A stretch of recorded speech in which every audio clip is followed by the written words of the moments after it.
ইতিমধ্যেই সকলে জেনেছি, দুই চ্যানেলে আসছে একই গল্পের প্রেক্ষিতে দুইটি নতুন ধারাবাহিক।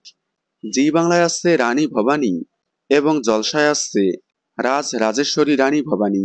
2020 সালে যেমন কাদম্বিনী এবং প্রথমা কাদম্বিনী এসেছিল, ঠিক তেমনি এবারও রানী ভবানী এবং রাজরাজেশ্বরী রানী ভবানীর মাধ্যমে ইতিহাসের পুনরাবৃত্তি হলো।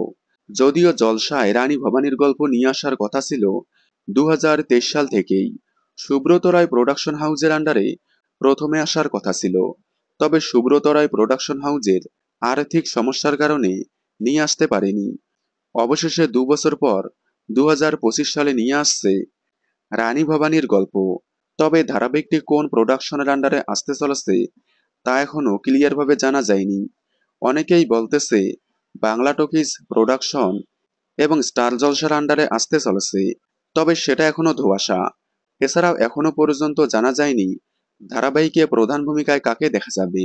যেহেতু জলসার আপকামিং ধারাবাহিকে দেখার কথা উঠে এসেছিল সোলাঙ্কি রয় এবং শুভস্মিতা মুখার্জিকে, তবে শুভস্মিতা মুখার্জি এবং রেজন রাব্বানিকে দেখা যাবে বাংলা টকিজের নতুন ধারাবাহিকে। তাহলে কি রানী ভবানী ধারাবাহিকে দেখা যাবে সোলাঙ্কি রয়কে? তবে এখনও সঠিকভাবে বলা যাচ্ছে না।